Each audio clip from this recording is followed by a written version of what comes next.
dia, boa tarde, boa noite, ouvinta do Grama. Eu sou o Pedro e esse é um resenha especial Brasil com Z. A ideia aqui hoje é a gente continuar o papo que a gente desenvolveu nos últimos 4 episódios do Arquivo, que foi ao ar nas últimas 8 semanas, e conversar um pouquinho sobre a política externa e os desdobramentos do governo Bolsonaro para o Brasil e para a região. E para nos ajudar, estou aqui com o Marcelo, né, Marcelo? Nosso companheiro de resenha. Tamo na área aí, Pedro. Já é o segundo resenha seguido que a gente grava junto, né? Estamos muito parceiro nesses dias aí. Acho que é legal também a gente explicar, né, Marcelo, que normalmente o Grama, como nossos ouvintes e ouvintas já estão acompanhando, tem alternado, né, entre resenha, arquivo, giro, arquivo, e nós estamos aqui fazendo 2 resenhas seguidos também, né? Mas a ideia é que esse seja um programa especial para retomar um pouquinho alguns temas que ficaram para trás no arquivo que a gente gravou nessas últimas semanas. Antes da gente apresentar os nossos convidados, Marcelo, você não quer dar uns recadinhos do Grama para a nossa audiência? Vou dar os recados. Na verdade, tem um primeiro recado que eu quero dar é que tem uma grande novidade para o Grama. Nós fomos convidados e muito honrosamente aceitamos integrar o portal Desaprender, que tem um grupo aí de podcasts, né, um portal de podcasts que faz parte do Entre Fraldas, dos amigos aí do Rodrigo e do Marcelo, o Giscast, que é um podcast de educação, né, dos professores, o Larvas Incendiadas, que é do amigo Thiago Coassi, né, um podcast sobre divulgação científica de estudo de gênero, e o Refogado, que é um podcast de culinária. E agora o Grama faz parte também, o Grama está aí nessa miríade de podcasts aí sobre educação. Nem sabia que a gente falava sobre educação, mas a turma acha que sim. Então, estamos muito felizes de fazer parte e convidamos todo mundo aí para conhecer o portal Desaprender, não é isso, Pedro? É isso, acho que vocês vão ouvir bastante sobre o portal aqui nas próximas semanas e muito feliz de fazer parte, né, de uma iniciativa como essa. Acho que quanto mais gente boa tiver junta, melhor. E outros recadinhos também, só para a gente passar por essa parte, os de sempre, né? São os de sempre. Sigam o Grama nas redes sociais, para ficar atento aí para quaisquer novidades que a gente tiver. Quem puder considerar ser patrocinador, parceiro do Grama, pode nos procurar no PicPay, no Padrim e ajudar o nosso trabalho a continuar. Então, os recadinhos de sempre junto com esse recadinho novo, e acho que já estamos prontos para apresentar os nossos convidados. Bom, primeiro, trazer aqui de volta, né, ao Grama a Ana Penido.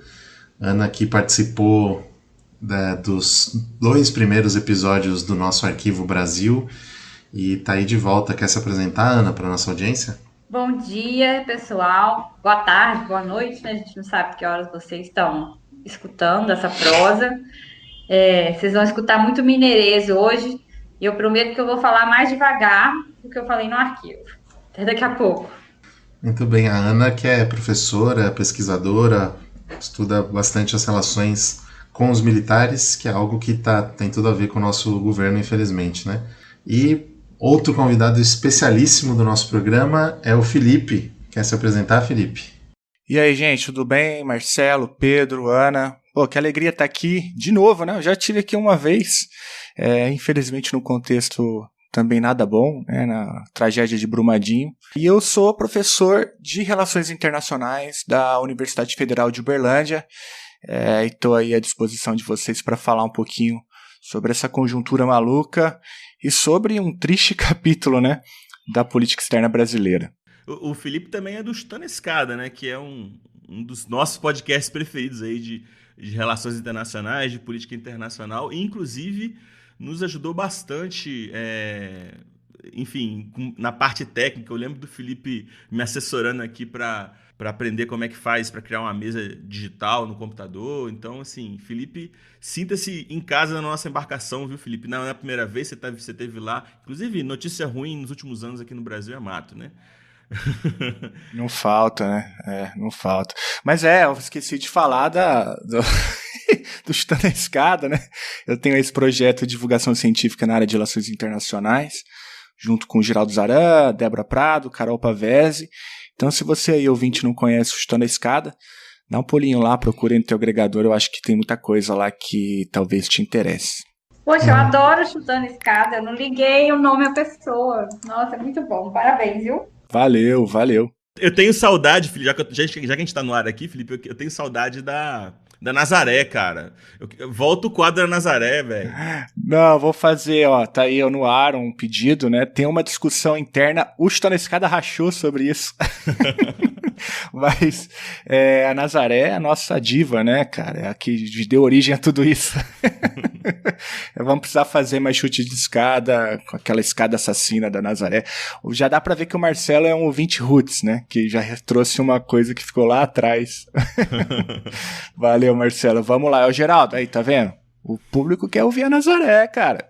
Todos nós somos muito fãs aqui do Chutando a Escada. Inclusive celebrando esse crossover aqui. Vamos alimentar para que aconteça mais vezes, né? O tema do nosso programa, então, hoje é falar um pouquinho sobre o presente infeliz das relações internacionais do nosso governo Bolsonaro, os impactos que isso tem tido, não só no que era construído anteriormente, que foi muito abordado no último episódio do Arquivo, na entrevista que nós fizemos com o chanceler Celso Amorim, mas também no próprio presente das relações internacionais, no que tem acontecido no mundo e o papel que o Brasil tem desempenhado.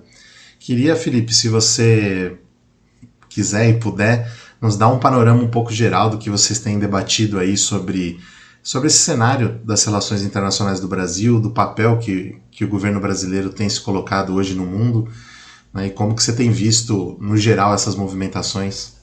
Então vamos lá, Pedro. Essa é uma pergunta que vale, sei lá, $1 trilhão, né? A pergunta crucial que a gente tem diante de nós, quanto internacionalistas. Entender o que diabos aconteceu com o Brasil, né? Que viveu uma inflexão muito grande comparada a governos anteriores.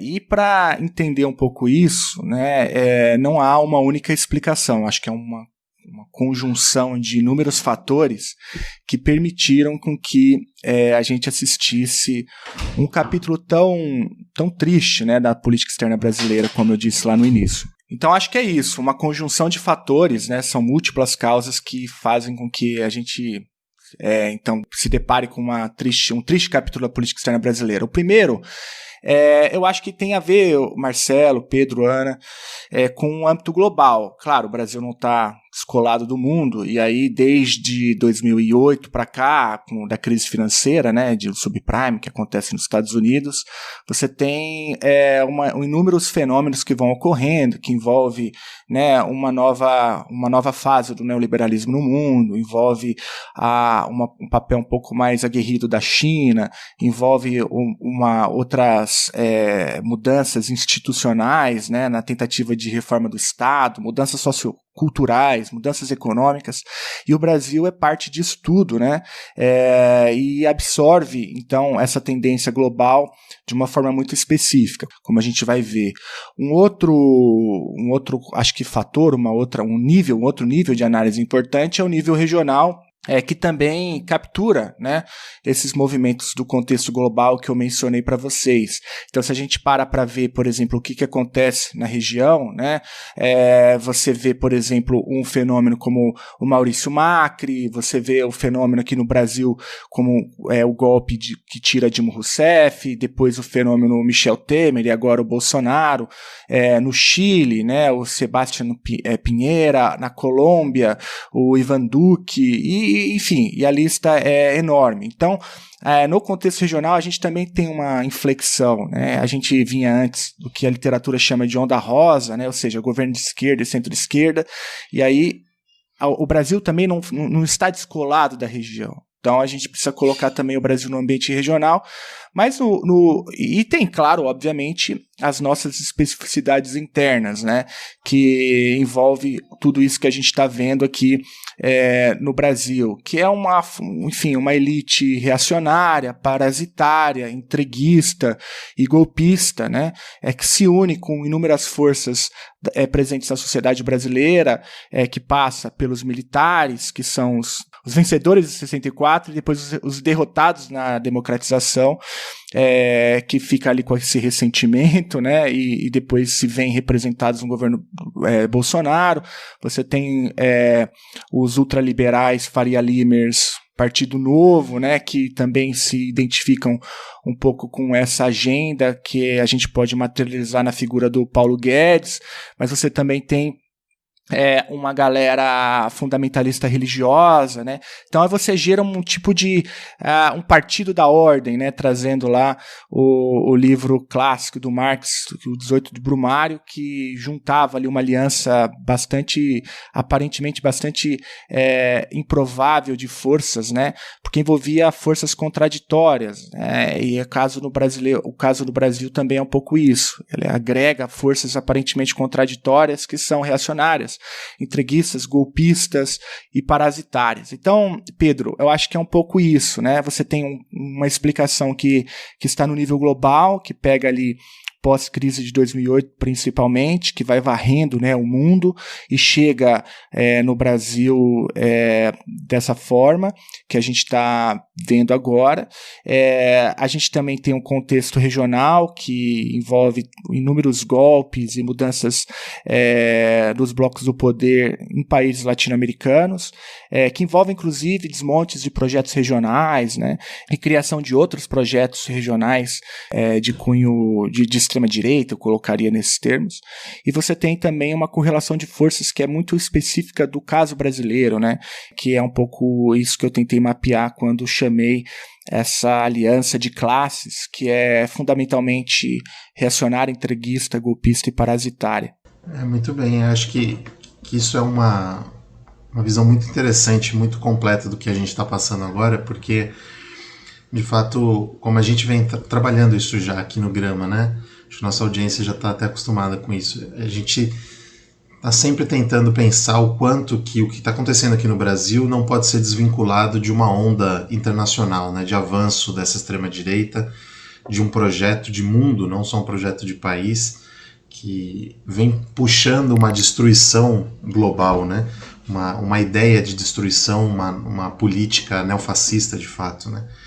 Então, acho que isso é importante sempre a gente colocar o Brasil nesse cenário, né?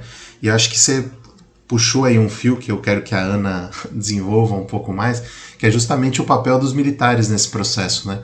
Até que ponto a influência dos militares no governo Bolsonaro tem também colaborado nesse processo de tomada de decisão internacional, em tudo que a gente tem visto sendo desconstruído nesses últimos meses, nesses últimos 2 anos.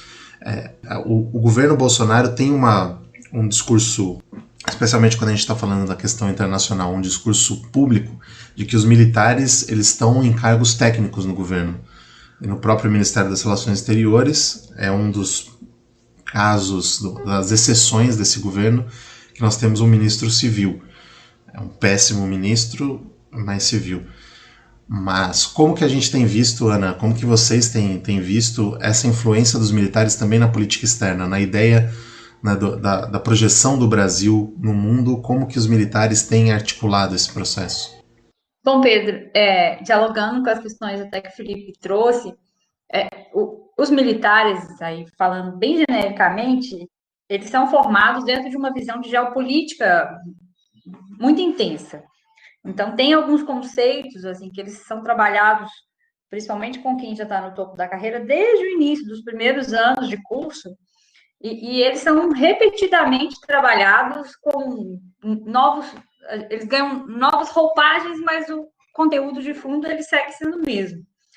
Então, existe essa ideia de que nós, Brasil, a gente está no hemisfério ocidental, a gente está logo embaixo da grande potência do norte, e, em alguma medida, eles que cuidam da nossa segurança, então, eles que cuidam do Atlântico, por exemplo, e que caberia às Forças Armadas brasileiras o trabalho do controle interno.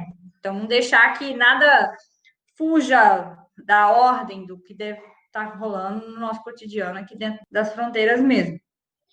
Por isso que a gente vê, por exemplo, tantas operações de garantia da lei e da ordem e tão poucas operações, ou mesmo tão poucos treinamentos e investimento quando a gente pensa na defesa do inimigo externo. Você vê isso no orçamento mesmo, na hora que você vai analisar os zerinhos, que é, no final das contas, quem paga a conta. A gente gasta muito mais construindo blindados, que são esses caminhões, jipes gigantes que vão fazer operação em favela, do que, por exemplo, em defesa cibernética, a possibilidade de controle dos dados e como a gente, inclusive, fala, armazena, tudo que a gente produz e interage nas redes sociais. Isso é uma dimensão. Então, exatamente por ser formado nessa lógica geopolítica muito intensa, não parece existir um pragmatismo do ponto de vista de, não, deixa eu tentar ficar aqui mais na moita, que foi o movimento, por exemplo, dos não alinhados, e os grandes gigantes que se enfrentem. Como que a gente, pragmaticamente, enquanto país, consegue ganhar um pouquinho mais aqui e um pouquinho mais ali. A gente tem visto, infelizmente, aí também não é uma coisa que começou agora, já vinha sendo construído. Por exemplo, o militar brasileiro que foi para o Comando Sul, não é uma questão de agora. Isso já estava sendo construído desde o governo Temer.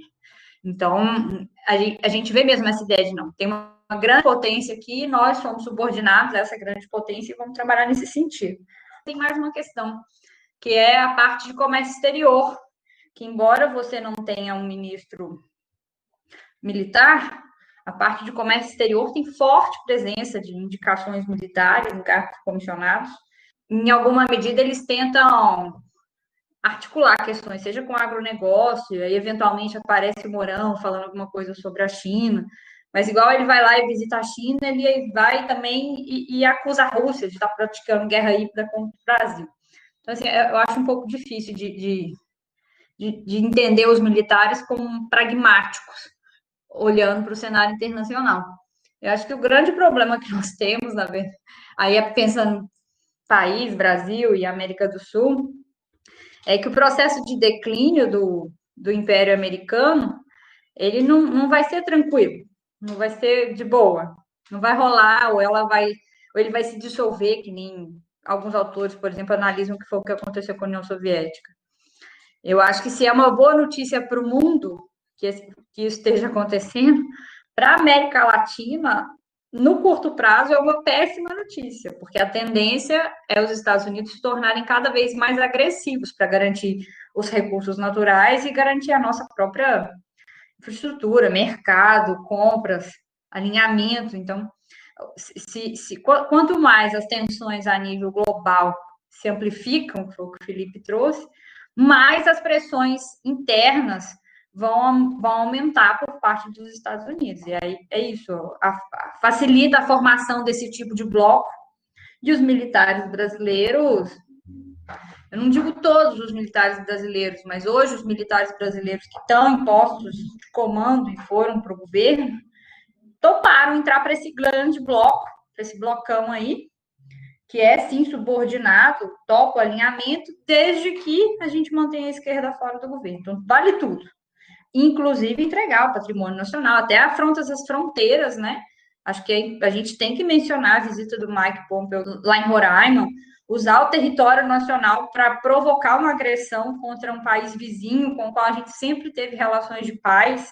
É um estapafúrdio. A gente vê militares apoiando isso, é uma coisa de louco, porque a gente sabe que se um eventual conflito com a Venezuela, para o Brasil é péssimo, sob todos os sentidos, econômicos, políticos e militares, inclusive. Nós não pretendemos mandar nacionais brasileiros para morrer brigando com um país vizinho que sempre foi amigo para proteger uma fronteira para outro país que nem aqui na América do Sul tá.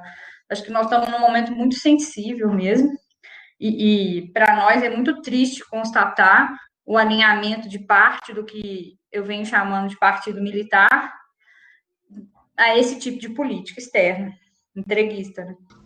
Acho que você levantou um ponto aí, né, que inclusive eu já ia provocar vocês, né, que era justamente essa questão da visita do Mike Pompeo, fazendo essa tour do terror aí, né, que ele está fazendo aqui no continente, indo em lugares estratégicos, especialmente nessa fronteira da Venezuela, buscando angariar apoio mesmo, né, apoio militar, apoio político dos países latino-americanos para uma invasão na Venezuela, né? Acho que de uma forma extremamente direta, né? Acho que talvez seja um ato até de desespero aí do fim do governo Trump, de tentar, enfim, colocar em marcha um plano que nesses 4 anos de Trump foi sempre uma ameaça, né? Inclusive que no começo do governo Bolsonaro isso chegou inclusive a ser debatido, né?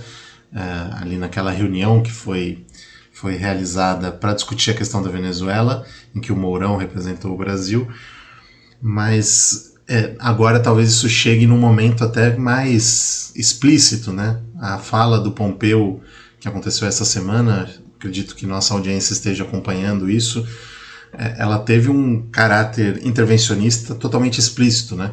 E o Brasil estava lá, recepcionando e estando aparentemente de acordo com esse tipo de posição. Como que vocês identificam isso agora? Assim, como que vocês pensam que o Brasil, ao assumir uma posição como essa dentro da geopolítica do continente, que tipo de reflexo isso pode ter para nós, né? Além de todos os problemas que já foram apontados e além da total, dá para dizer hoje, uma falta de simpatia que existe do continente para o Brasil, né? A gente vê poucos aliados brasileiros aqui hoje, poucos governos, mesmo os de direita, olham para o Brasil com uma certa distância, e como que embarcar num processo de intervenção poderia fazer com que como que seriam as relações regionais do Brasil com essa publicidade que se dá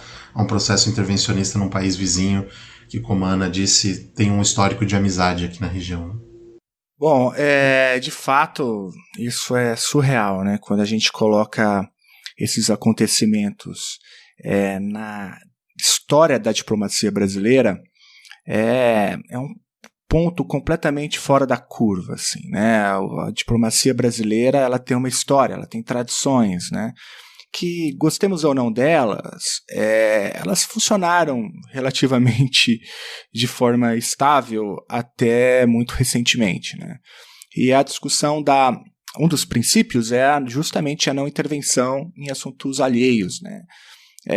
E quando a gente vê movimentos desse tipo, como o Brasil, né, recebendo o Pompeu em Roraima, que faz uma fala claramente intervencionista, isso é um absurdo do ponto de vista da história diplomática, mas também é um absurdo em inúmeros outros sentidos, né? Em primeiro lugar, eu acho que a postura agressiva que o Brasil tem com a Venezuela, mas não só com a Venezuela, né? Que a Venezuela é o mais evidente, porque cruzou um limite, né, que chegou inclusive a envolver a hipótese de movimentação de tropas, embora isso nunca tenha ocorrido. Mas o Brasil tem posturas igualmente trágicas com outros países da região, né, Argentina, Paraguai, eu acho que são outros 2 casos emblemáticos. Isso tudo, Pedro, eu acho que aponta para um apequenamento da diplomacia brasileira. O Brasil sempre teve, mesmo sendo um país pobre, né, um país subdesenvolvido, o Brasil sempre teve um respeito na comunidade internacional, quer seja por conta das tradições da sua diplomacia, como essa que eu mencionei, o princípio da não intervenção, sempre foi reconhecido pela comunidade internacional, mas também sempre teve um respeito por conta da qualidade do seu corpo técnico, né, a qualidade dos seus diplomatas. E hoje, quando a gente vê como que o Brasil é recebido nos principais meios diplomáticos, nas instituições internacionais como um todo, o Brasil, se tornou pequeno, né? Virou anedota, é motivo de piada ou de perguntas do tipo, o que aconteceu com o Brasil, né? Então, esse é um primeiro elemento, acho que é um desdobramento muito claro, evidente, de como o Brasil deixa de ter o que dizer sobre a política internacional como um todo. E como você bem colocou, Pedro, um desdobramento óbvio disso é um apequenamento, inclusive, do Brasil na região. Um outro princípio da diplomacia brasileira sempre foi esse, né? O Brasil sempre teve um papel de estabilizador regional, independente do partido no poder no país vizinho, independente das correlações de força político-ideológicas do país vizinho, o Brasil sempre agiu de modo a manter, né, a região estável. Né? E quando o Bolsonaro assume, junto com seus asseclas, né, com o Mourão, com Ernesto Araújo, com Eduardo Bolsonaro, muito influenciado pelo Bannon, e influenciado também por aquele outro garoto, o Felipe Martins, e toda essa trupe, né? O que eles fazem, basicamente, é retirar do Brasil esse papel de estabilizador regional. Pelo contrário, agora o Brasil, aonde pisa, cria instabilidade. Então, se o Brasil diz algo sobre a Argentina, aquilo gera instabilidade na Argentina. Se o Brasil pisa no Paraguai, aquilo gera instabilidade no Paraguai. Lembra do rolo de Itaipu? Lembra o desdobramento político que deu no Paraguai por conta de um envolvimento da política brasileira, né, de Brasília com o país vizinho? Ou então quando o Bolsonaro elogiou Pinochet e as repercussões disso para dentro do governo do Chile, mesma coisa com o Stroessner no Paraguai, né? Então é bem tóxico mesmo, né? Exatamente. Aonde o Bolsonaro põe a mão, o bolsonarismo, né, põe a mão, o Brasil contribui para a geração de um tipo de instabilidade no país. E isso nunca foi a tradição brasileira. O Brasil, mesmo com Dilma, Lula, FHC, sempre teve uma postura completamente inversa disso, né? O Brasil buscava ter um papel de criação de mecanismos de estabilização.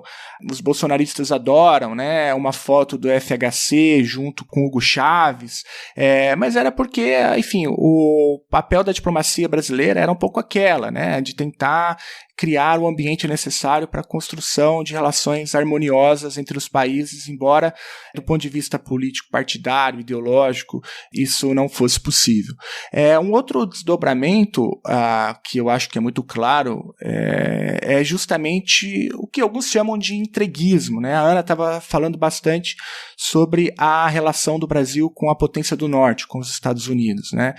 A maneira como o Brasil tem se relacionado com os Estados Unidos é uma coisa também que rompe os princípios, né, da história da diplomacia brasileira. O Brasil, obviamente, sempre oscilou muito na aproximação com os Estados Unidos.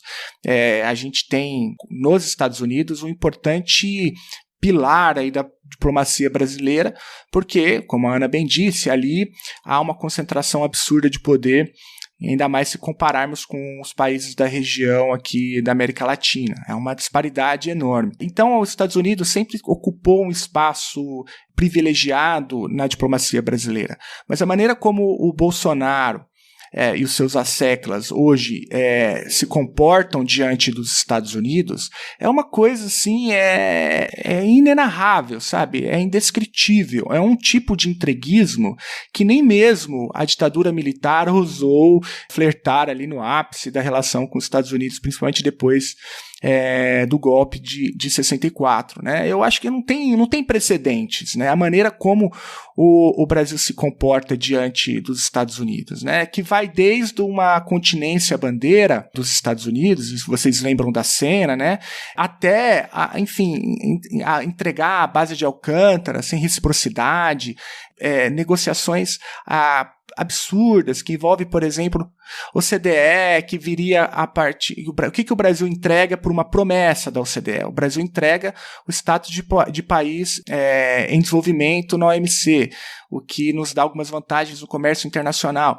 Então, Marcelo, Pedro, Ana, não há cálculo racional possível para justificar a maneira como o Bolsonaro se comporta diante dos Estados Unidos, né? E aí o que está em jogo é um fator que está em outro lugar, né? Não se está pensando no interesse nacional, né? Os ganhos para o Estado brasileiro, não é aí a chave, né? A chave está, portanto, em outro lugar. Me parece que a aliança que que existe, portanto, entre o bolsonarismo e o trumpismo, principalmente, tá ali, tem a ver com o que eu vou chamar aqui de luta antiglobalista, que é um negócio que o nosso ministro Trapalhão, né, das Relações Exteriores, o Ernesto Araújo, costuma mencionar no blog dele, né, o Metapolítica 17. É um negócio meio que uma missão meio civilizatória, que eu acho que a gente consegue materializar melhor na figura do ex-presidiário Steve Bannon, né, que foi preso recentemente, mas já está respondendo em liberdade. É um tipo de manipulação do discurso, né, que acaba por criar todas essas redes de ódio e alimentar, portanto, uma leitura meio conspiracionista, né, de que há um tipo de ordem internacional que é controlado por não sei quem e que, portanto, estaria ali disponível a acabar com os valores do cristianismo ou sei lá o que tipo de loucura que esses caras falam, né. Então, acho que é um pouco por aí, e o resultado disso tudo é aquilo que eu falei, né? É um apequenamento absurdo no Brasil, tanto nos fóruns aí mais amplos, né, de condução da política internacional, como a ONU, a OMC, e alguns deles o Brasil até, inclusive, milita contra, né, como a OMS, o Acordo de Paris e tudo mais. No âmbito regional, o Brasil, então, como o Marcelo bem disse, se tornou tóxico, né? Então o Brasil não é hoje entendido como uma força estabilizadora, como sempre foi. Então o Brasil não é chamado para mediar nada, não é chamado para construir nada, não é chamado para dar nenhuma contribuição em coisa alguma, porque aonde o bolsonarismo põe a mão, você gera efeitos colaterais custosos demais, né? E do ponto de vista na relação com os Estados Unidos, é inédito, né? O tipo de entreguismo que a gente está vendo na relação bilateral é muito explicado por conta dessa máquina de manipulação que se busca criar para poder manter essa corja no poder. Em relação a essa toxicidade do governo brasileiro, aproveitar que a gente está numa resenha, né? Vou contar um caos até que passou comigo, assim, porque no último Fórum Político de Alto Nível das Nações Unidas, eu estava lá como representante da sociedade civil aqui do Brasil, por conta do trabalho, né? E, assim, além do Brasil não ter enviado uma delegação oficial para o Fórum pela primeira vez na história, por talvez achar que discutir questões de desenvolvimento, questões ambientais, etc., não sejam importantes, era o único país que não tinha uma representação oficial no fórum, o olhar de pena das pessoas quando a gente dizia que era do Brasil, dentro daquele espaço, então estou falando de diplomatas, de pessoas que, enfim, que circundam esses espaços assim, há muito tempo, era um negócio que assim, era até engraçado, assim, às vezes. Começava a conversar com alguém, de onde você é? Do Brasil. Vinha uma cara sempre igual, assim, né, de putz. Né, assim, foi talvez o momento que eu particularmente mais senti o dano que essa política está fazendo à imagem do Brasil mesmo, né? De você chegar num espaço internacional e se antes a gente era chamado para dialogar, hoje a gente é visto com dó, né, pelas pessoas. É um cenário totalmente, assim, talvez impensável há um tempo atrás, né? É devastador. E é uma política externa de terra arrasada, né? Talvez isso explique um pouco a incompreensão das pessoas que você dialogou, porque eu estava lendo até recentemente, a gente entrevistou o Jamil Chad, né, que acompanha a delegação brasileira em Genebra, e ele fala assim que a pergunta que mais fazem para ele é justamente essa, né? O que acontece no Brasil? O que está acontecendo, né? Porque as pessoas ficam de fato sem entender, porque até muito recentemente a diplomacia brasileira, como eu disse, ela trabalhava mais ou menos de maneira estável, né? Este podcast faz parte do portal Desaprender. Visite www.desaprender.com.br e conheça outros projetos. Agora, para tentar responder o que está acontecendo, Felipe, eu queria fazer uma pergunta para você e para a Ana.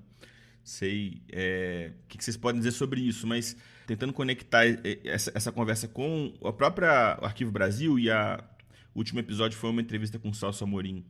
E também com o último resenha, né, o último episódio do Grama, que foi sobre essa questão do lawfare na América Latina, que se você for pensar bem, o Bolsonaro ele nasceu ele como filho desse lawfare, né, que culminou com um golpe contra a presidenta Dilma em 2016, e que continua nesse procedimento lawfare, está sendo utilizado hoje até em nível municipal, né, você vê o que está acontecendo na Prefeitura do Rio, enfim, no estado do Rio de Janeiro, de maneira geral. Ele foi arquitetado pelo governo dos Estados Unidos, mas não pelo trumpismo, não pelo que depois se tornou o trumpismo, né?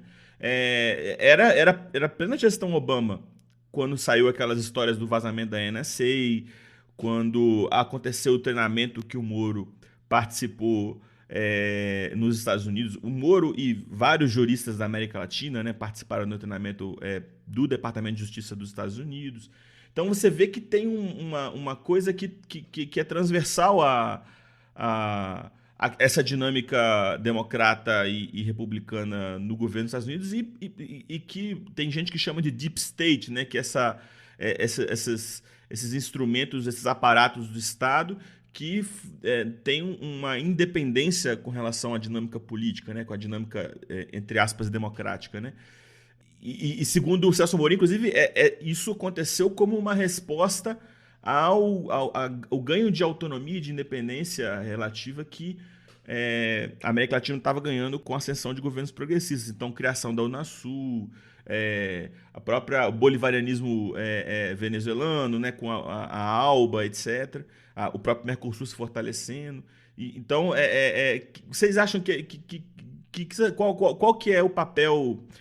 porque o Felipe está dizendo agora, né? O Bolsonaro ele se associa muito mais a um trumpismo, a uma ideologia de extrema-direita internacional, do globalismo, do que propriamente a interesses nacionais. Mas esse deep state ele também não está trabalhando exatamente nessa perspectiva ideológica, ele está trabalhando em perspectiva, até onde eu sei, em perspectivas de defender os interesses nacionais dos Estados Unidos, né? Como é que essas coisas se conectam, se relacionam? Ou será que eu estou falando muita bobagem? Você não está falando bobagem, não, Marcelo. Eu só queria comentar uma coisinha sobre a questão anterior, só para não passar batido, assim, que, assim, em alguma medida teve uma pequena, mas existiu resistência no legislativo. E acho que a carta do senador Telmário Mota, ela é histórica, ela vai ser, literalmente aquela coisa para virar, ser gravada em bronze e ser colocada numa parede do Itamaraty, porque ele fez uma denúncia muito contundente ao que significa isso. E só dialogando também com essa questão, essa historinha que o Pedro trouxe, porque, assim, os militares, as Forças Armadas, eles têm adidos militares em vários países do mundo. Então, eles não têm acesso ao que as pessoas pensam sobre o Brasil só segundo a imprensa brasileira. Eles estão lá na ponta, no mundo inteiro, espalhados, então eles têm acesso em primeira mão a essa visão do que o mundo pensa sobre o Brasil. E para mim, muito difícil tentar entender como que, mesmo assim, eles continuam, em alguma medida, alinhados ao governo. E me parece que tem um desejo de voltar a ser uma espécie de sublíder regional, que é aquela velha discussão, assim, não, os Estados Unidos mandam aqui na América inteira, mas o Brasil manda na América do Sul. Só que, historicamente falando, assim, essa ideia nunca deu certo. Assim, os Estados Unidos sempre jogaram nos dois campos, estimulavam conflitos com a Argentina, e, teoricamente, a Guerra das Malvinas, quando eles interferiram apoiando os ingleses e não os argentinos, deveria ter servido de lição final para a gente, para entender que não, no final das contas, nós somos o quintal, a gente não está nesse primeiro plano. Mas eu acho que ainda existe, em parte da mentalidade, em segmentos da mentalidade militar, esse desejo, assim, de não, nós não conseguimos entrar no jogo, o jogo real é o jogo Estados Unidos-China.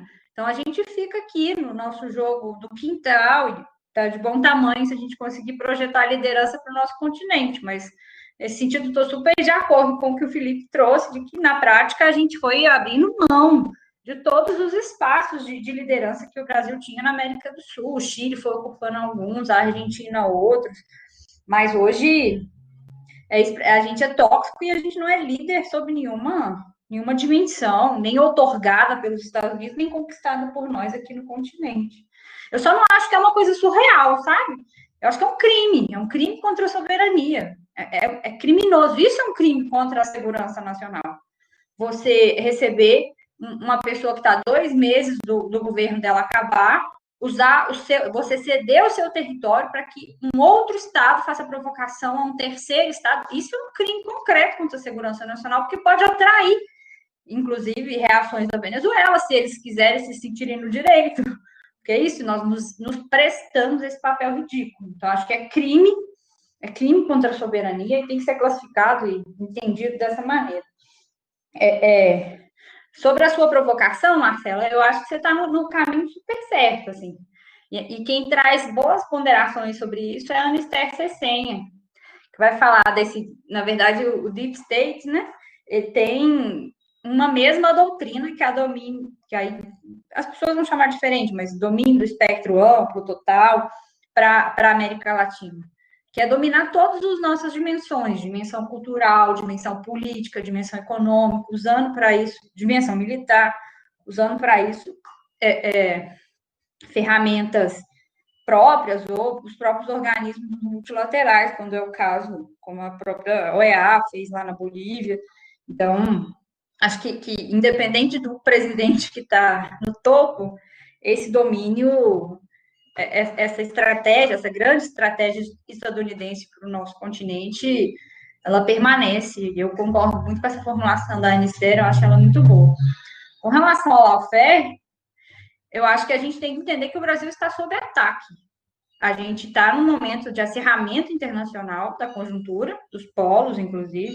Não acho que a gente está numa nova Guerra Fria, mas, sem dúvida, a gente não está num momento de multipolaridade, com diferentes dinâmicas sendo construídas. A gente tem a China e a sua aliança com a Rússia muito fortalecida, entrando em conflito mais direto com os Estados Unidos. E nesse cenário internacional, o que nos cabe? A gente está sendo diretamente atacado para recuperar o controle dos governos, dessas estruturas, mas também dos recursos e tudo mais. É o que algumas pessoas chamam de guerra híbrida. Eu, pessoalmente, prefiro pensar em guerra não convencional. E aí é nessa lógica, numa guerra não convencional valem várias ferramentas.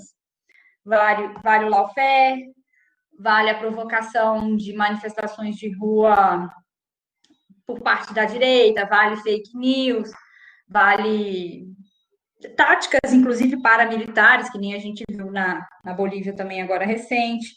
Acho que por isso que eu falei que é uma medida para o nosso continente, para a América Latina, é uma má notícia no curto prazo, esse declínio estadunidense, porque eles se tornam mais agressivos e, nesse sentido, eles levam mais adiante as diversas possibilidades de guerra. E aí eu acho que também vale a pena, até por ser um podcast de esquerda, a gente voltar a repensar alguns conceitos que eles foram sendo abandonados mesmo, vão do próprio imperialismo. Assim. O que significa pensar no imperialismo? De que ele ainda existe, como que ele se manifesta aqui no nosso território. Então e aí Cuba, nesse sentido, ensina algumas coisas, porque tem algum motivo para aquele povo estar daquele jeito há tantas décadas, né? Acho que a gente entender o que está acontecendo no cenário internacional não pode tirar o peso do papel dessa burguesia nacional, dessas elites nacionais, sem nenhum projeto de fato de desenvolvimento nacional, nem subordinado. São de fato parasitárias e o Felipe fez muito bem essa caracterização na primeira fala dele. Então, também é isso, a gente tem que entender como que está sendo esse processo de assédio estadunidense, de cada vez mais violento, mas, por outro lado, também não dá para limpar a barra e falar que não, é tudo acontecendo do lado de fora. O pessoal daqui de dentro, um ouro da vida, não tem nenhuma responsabilidade na destruição das ferramentas nacionais, porque também tem. Acho que tem que olhar para as duas cestas para a gente conseguir ver o cenário um pouco melhor. E eu vou só, talvez, trazer algumas outras contribuições. Mas, então, Marcelo, quando a gente olha para essa discussão dos Estados Unidos e que boa parte dessas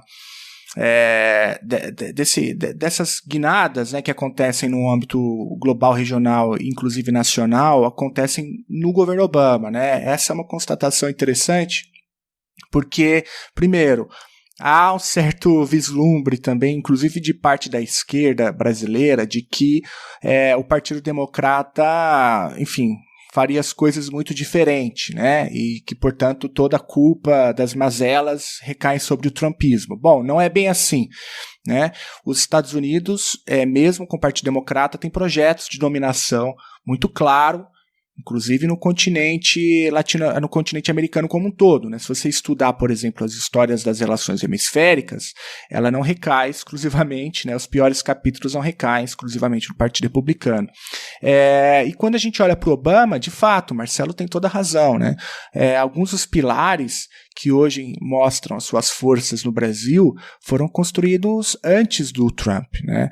E aí me ocorre um pouco essa categoria bastante primordial aí na ciência política, que, por exemplo, diferencia a política de governo da política de Estado, né? Muitas vezes a gente se perde um pouco na política de governo, né? Como se todas as estruturas do poder de um país pudessem ser alteradas a depender do governo que está no poder. Sendo que não é bem assim, né? Você tem alguns aspectos das manifestações de poder que estão no nível de Estado, portanto que independem um pouco do governo no poder, né? E uma derivação disso, uma possível, né, chamar isso de deep state. É claro que em alguns momentos a política de governo ela ultrapassa os seus limites e começa a entrar no terreno da política de Estado, né? Eu acho que, em partes, é um pouco o que acontece no Brasil, né? O bolsonarismo, em toda a sua, enfim, misoginia, em todo o seu entreguismo, né? Em toda a sua psicopatia, muitas vezes ultrapassa a fronteira daquilo que recairia, portanto, ao espaço do governo e entra em questões estruturais, né, do Brasil, que seria, portanto, uma política de Estado brasileira, e a gente consegue ver um desmonte, né, um projeto de desmantelamento claro e nítido, né, que pode desembocar em apequenamentos, como eu tentei mencionar na minha última fala, mas que muitas vezes também, eu concordo com a Ana, descamba para ações criminosas, como ela bem mencionou, eu acho que ela está correta, não é surrealismo tão somente, embora seja um pouco, mas é, acima de tudo, crime, né, o que o Brasil faz com seu vizinho, a Venezuela. Então, no caso, voltando para os Estados Unidos, o trumpismo, ele, em alguns momentos, inclusive, eu acho que ele ultrapassa um pouco os limites do que era esperado, né, para as inflexões de governo e ultrapassa e começa, portanto, a interferir em políticas estruturais de Estado dos Estados Unidos, né? Mas esse é um debate que eles fazem lá.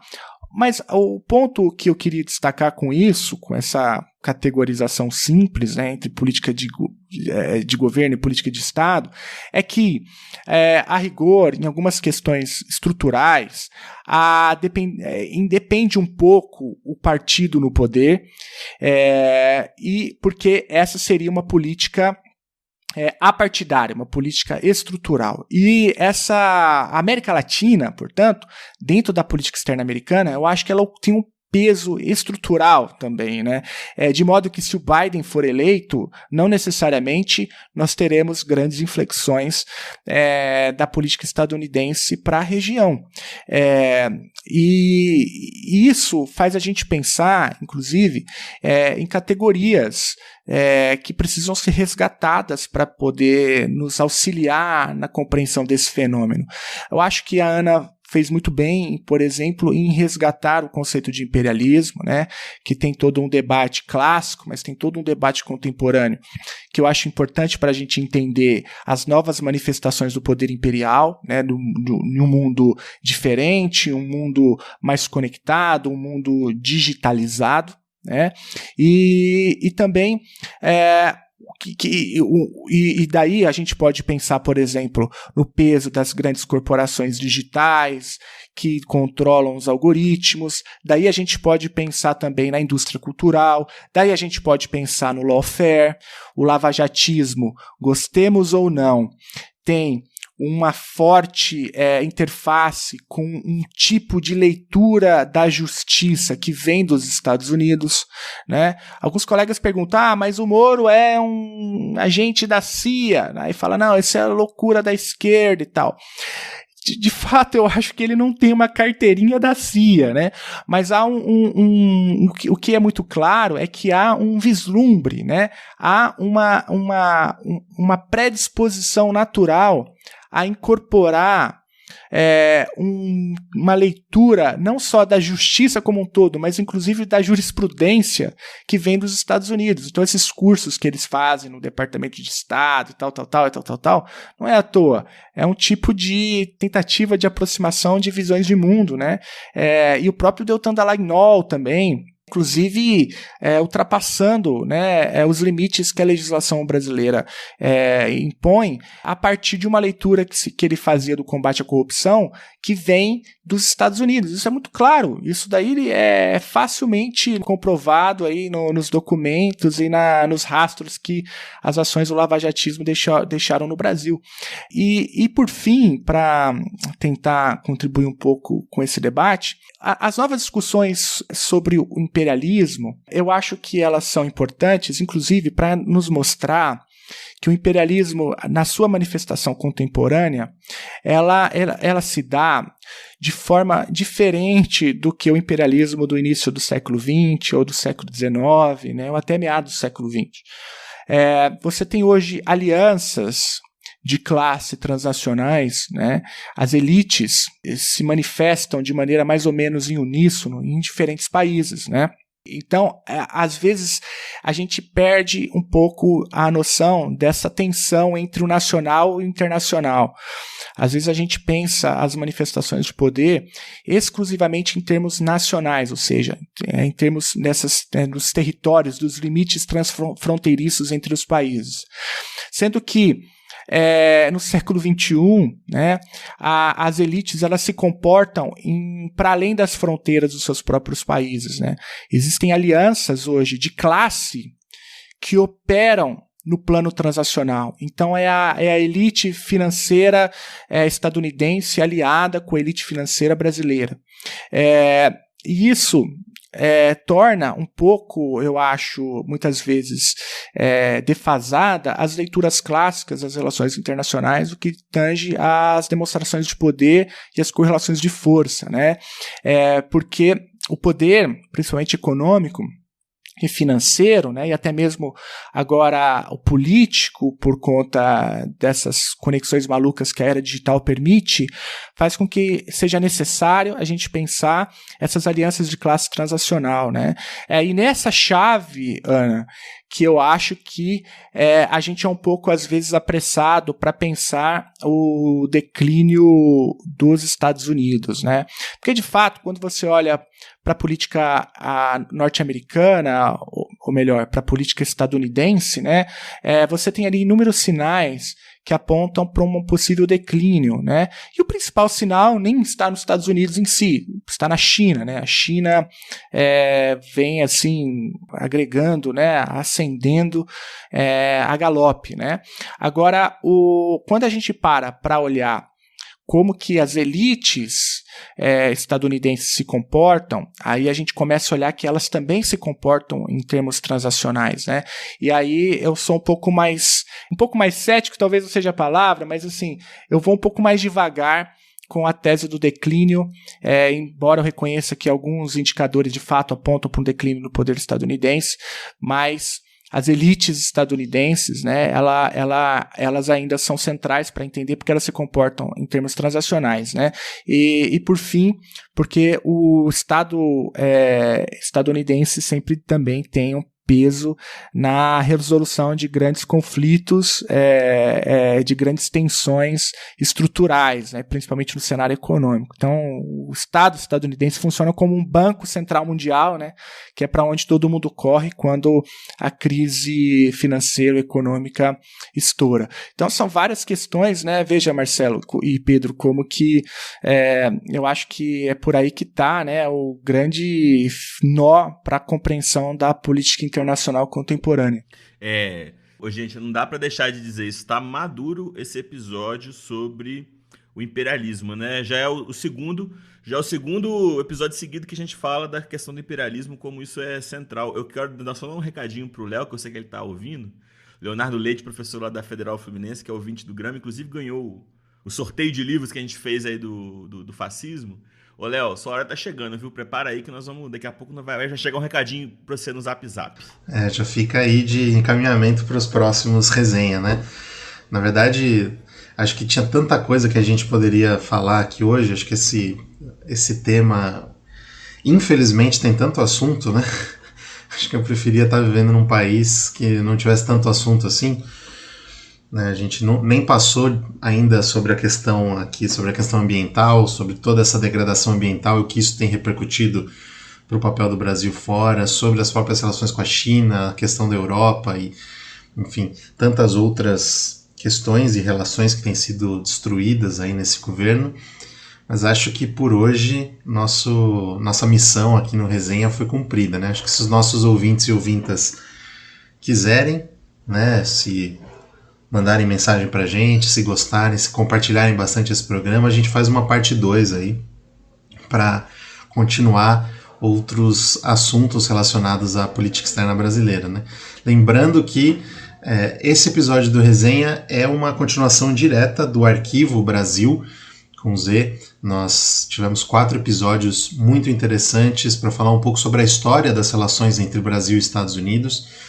Então, vários desses elementos que foram trazidos aqui nesse debate também estão ressoando nos outros episódios do Arquivo. Então, quem ainda não ouviu, procure ali no seu agregador, procure no site do Grama e também ouça esses episódios. Ana, Felipe, considerações finais, alguns comentários que não podem deixar de serem feitos aqui nesse resenha para fechar esse debate. E aproveitar também, né, Marcelo, a gente sempre tem uma tradição aqui no Resenha que é pedir uma dica cultural para os participantes, para os nossos convidados e convidadas, né, especialmente nessa época de quarentena, né, para o pessoal desanuviar um pouquinho. Então, se vocês puderem também, além dos comentários finais, darem uma indicação cultural aí para os nossos ouvintes e ouvintas, fiquem à vontade. Bom, já que eu falei primeiro, na verdade, eu acho que em termos de considerações, é a gente pensar que a história não acabou. Embora os estadunidenses tenham falado isso há 20 anos atrás, não, é o fim da história, e a gente está vendo, na verdade, que a história é um jogo em aberto e cabe ao povo brasileiro a definição de como a gente entende que o nosso país tem que se colocar no mundo, né? Não há nenhuma outra potência, nem aqui perto, nem longe.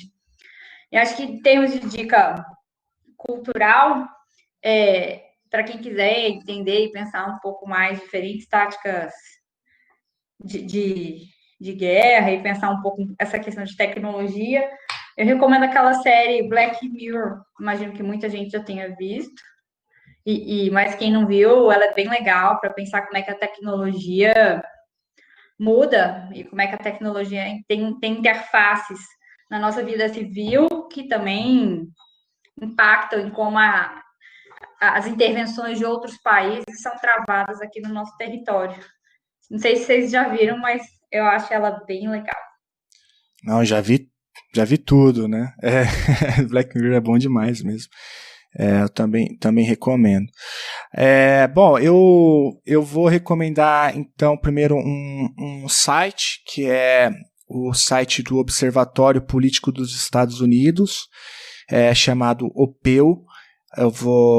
A gente pode pôr aí na descrição, né, o Marcelo e Pedro do episódio, o link. O OPEU é um portal de um grupo de pesquisa que eu faço parte, que é o Instituto Nacional de Ciência e Tecnologia para Estudos sobre os Estados Unidos, o INEU, e lá você tem um número grande de pesquisadores e pesquisadoras que analisam a política mais conjuntural da política externa estadunidense, até mesmo de alguns elementos da política interna, né?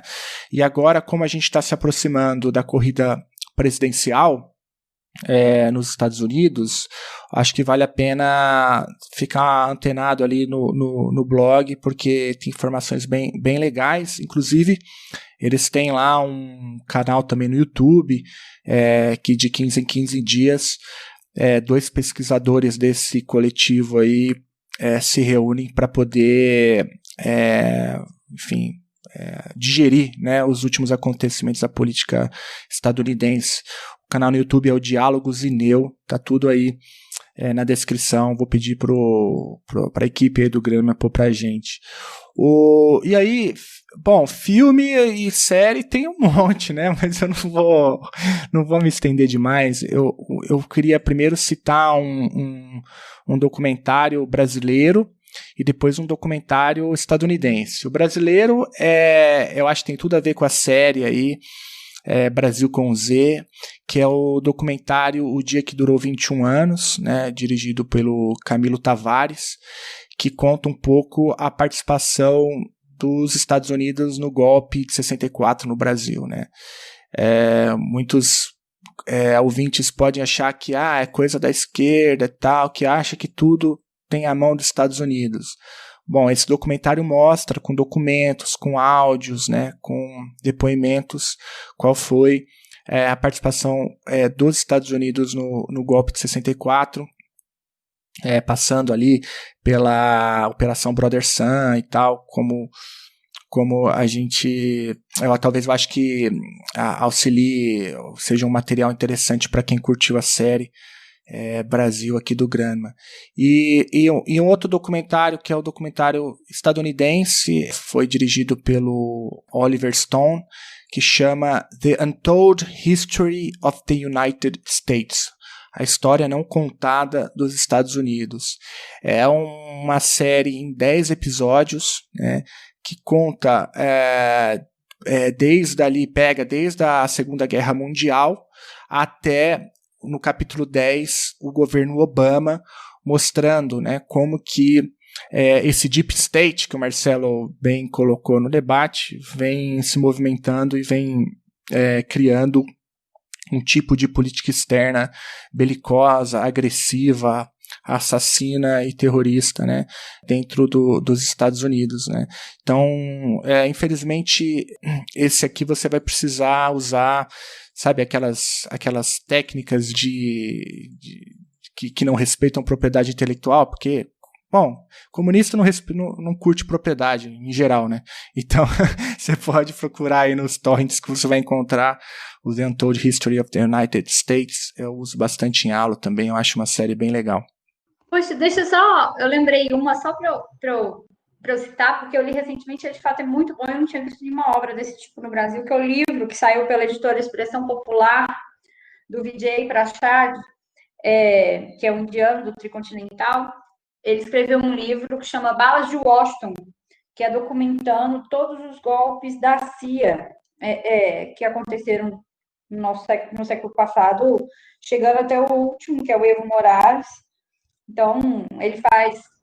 E do mundo inteiro, assim. Então, a linguagem dele é uma linguagem bem jornalística, ele vai conectando o que estava acontecendo na Guatemala, com o que estava acontecendo no Congo, o que estava acontecendo no Brasil. Então, é um livro bem legal. E, se eu não me engano, acho que a Expressão Popular estava fazendo uma promoção dele essa semana, porque lançou em e-book também. Recomendo fortemente. Vale até para usar em sala de aula, porque ele é bem curtinho e muito didático, gente. Muito bom. Muito bem, estamos cheios de recomendações aí para a próxima semana, hein? Para os nossos ouvintes e ouvintas, tem lição de casa, inclusive. Marcelo. Eu também tenho dica, posso falar, Pedro? Claro. Sinta-se em casa, Marcelo. Obrigado. Não, a Ana falou do Prashad, né? Eu não sei falar o nome dele, que o meu hindu é meio iniciante. Mas o próprio site do Instituto Tricontinental tem muita informação interessante sobre os Estados Unidos, sobre a guerra diplomática dos Estados Unidos com a China, enfim. Tem material que vale sempre a pena dar uma olhada. Eu vou deixar na descrição do episódio também o link do site. Inclusive, uma das pessoas que escreve boa parte do material lá é a Olivia Carolina, que já é figurinha também aqui, embarcada aqui do Grama em vários episódios. Mas a dica que eu queria dar, o Felipe quase falou ela, mas o Oliver Stone é um diretor muito sensível a essa questão do papel dos Estados Unidos na política internacional, enfim, das relações internacionais. Ele fez o filme sobre o Snowden, né, uma ficção, né, sobre o caso Snowden, que é um excelente filme, na minha opinião. Mas ele também é um grande entrevistador, né? Ele tem grandes entrevistas aí, materiais, e uma delas é uma entrevista em, se não me engano, 4 episódios, né? 4 episódios de 1 hora com o Vladimir Putin. E que no Brasil, a TVT, né, o canal de televisão TVT, junto com o blog do Fernando Moraes, né, o Knockout, publicou no YouTube, tá facilmente acessível e não tem problema nenhum com direitos autorais. Chama As Entrevistas de Putin com Oliver Stone. E aí, assim, não estou dizendo para a gente assistir de maneira ingênua, né? Mas é muito interessante porque no Brasil é difícil chegar, mesmo a esquerda não dá voz para figuras como essa, né? É difícil você ver o próprio Putin falando de sua política internacional, de como que ele toca as relações internas, inclusive na Rússia, né? Ele fala sobre várias questões que a gente considera polêmica, a questão LGBT, a questão das minorias étnicas, enfim, a questão da transição aí do período mais hardcore do neoliberalismo, do Boris Yeltsin na Rússia para o que ele está fazendo hoje, o que ele entende o que ele está fazendo hoje na Rússia. Então vale a pena conferir aí as entrevistas de Putin. Muito bem, gente. Então, só para finalizar, minha dica cultural, até tudo a ver com o que a gente está fechando hoje aqui, né? Eu vou para uma ficção que infelizmente não é tão ficção, que é o filme Brasil, com Z, né?